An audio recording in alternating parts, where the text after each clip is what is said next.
Dari HKBP Resort Parulian, di pagi hari ini saya menyapa Bapak Ibu serta saudara-saudara sekalian, salam sejahtera bagi kita semua. Sebelum kita mendengar dan merenungkan firman Tuhan di pagi hari ini, marilah kita berdoa.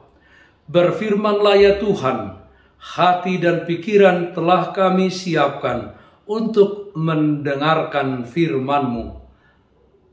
Amin. Firman Tuhan yang menjadi sumber kekuatan bagi kita dan sukacita di dalam melaksanakan aktivitas kita satu hari ini, Selasa 24 Mei 2022, tertulis dalam kitab Ulangan pasal 4 ayat 10, demikian firman Tuhan.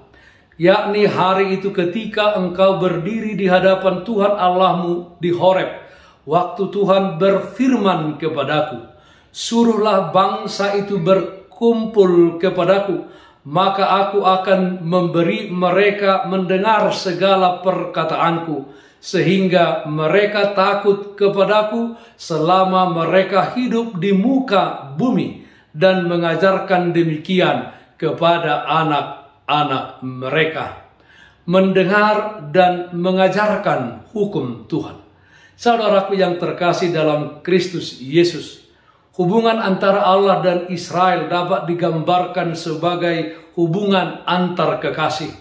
Allah begitu mengasihi Israel dan memberikan yang terbaik bagi mereka. Allah menuntut pula kesetiaan dan cinta yang tak terbagi dari Israel.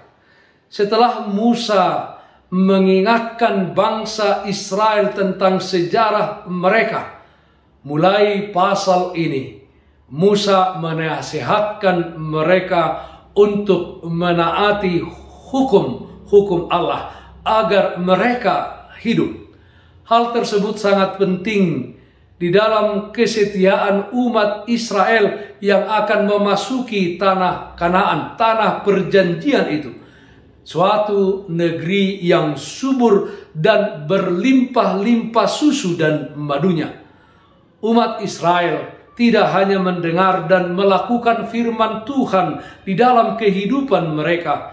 Umat Israel juga diperintahkan Tuhan untuk menjadi guru pendidik di tengah-tengah keluarga dengan menjadi seorang imam yang mengajari seluruh penghuni rumah untuk hidup takut kepada Tuhan.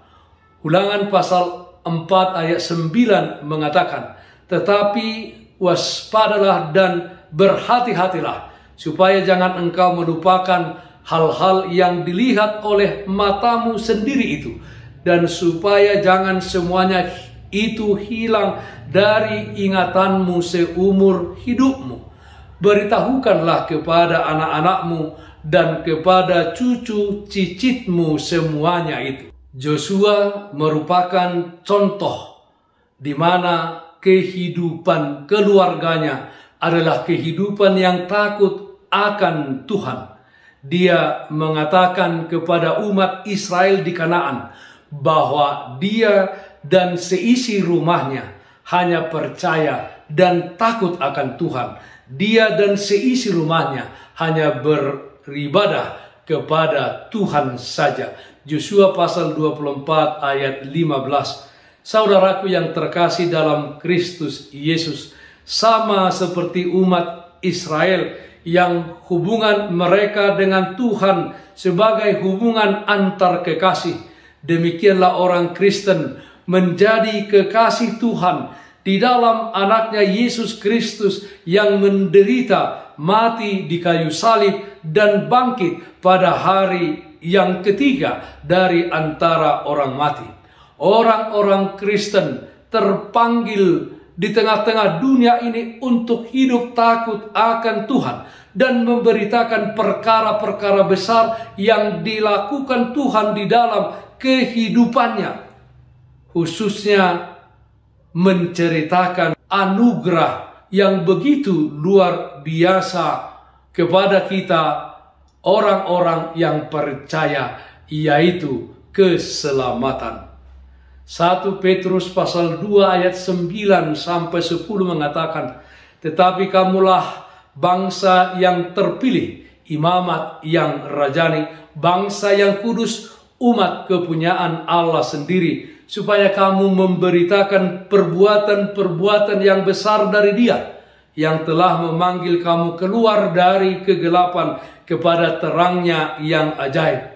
Kamu yang dahulu bukan umat Allah, tetapi yang sekarang telah menjadi umatnya, yang dahulu tidak dikasihani, tetapi yang sekarang telah beroleh belas kasihan. Saudaraku yang terkasih dalam Kristus Yesus, hanya Allah yang patut kita cintai dan kita sembah di dalam hidup ini. Sebab tidak sedikit juga orang yang berjerih lelah hanya memikirkan mengenai apa yang perlu akan kebutuhan hidup sehari-hari, dan pada akhirnya melupakan akan kebutuhan rohani di dalam kehidupannya, di dalam kehidupan keluarganya.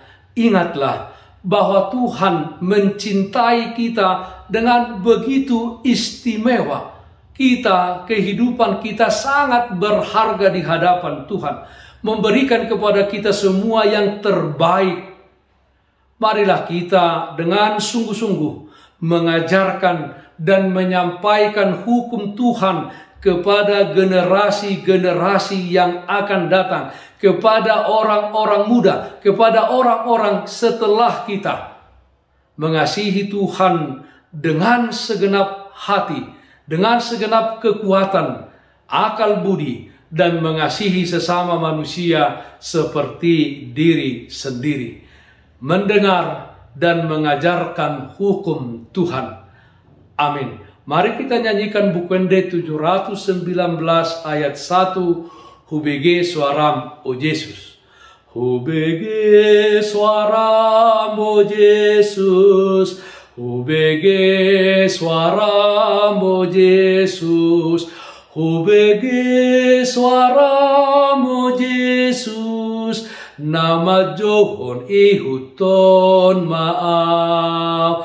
Toguau Yesus Tuhaku, ireng-ireng malakaku, patuduhon madalanmu, asa unang-unang ledua. Marilah kita berdoa.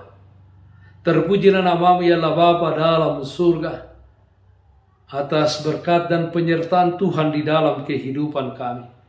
Kami berdoa ya Tuhan, selama kami hidup di tengah-tengah dunia ini, ajarlah kami menjadi umat yang mendengarkan dan melakukan yang sesuai dengan hukum Tuhan. Dan kuatkan kami untuk menjadi seorang yang mengajarkan hukum-Mu kepada orang-orang di sekeliling kami, kepada keluarga kami, kepada orang-orang yang masih muda, sehingga nama Tuhan senantiasa dipermuliakan di dalam kehidupan mereka. Kami berdoa yang sakit Tuhan berikan kesembuhan, yang berduka Tuhan berikan penghiburan di dalam satu hari ini. Di dalam setiap aktivitas kami, Tuhan hadir memberikan kekuatan, memberikan sukacita bagi kami. Terpujilah nama Tuhan hari ini, kekal sampai selama-lamanya. Amin. Kasih karunia Tuhan kita Yesus Kristus, kasih setia dari Allah Bapa, serta persekutuan Roh Kudus, itulah yang menyertaimu hari ini kekal sampai selama-lamanya. Amin. Bapak Ibu Saudara-saudara yang terkasih, taatlah akan protokol kesehatan. Bersihkan hatimu, bersihkan rumahmu, bersihkan pekaranganmu. Tetaplah berdoa kepada Tuhan, sumber berkat dan anugerah di dalam kehidupanmu. Salam sehat, tetap semangat. Tuhan Yesus memberkati kita semuanya. Shalom.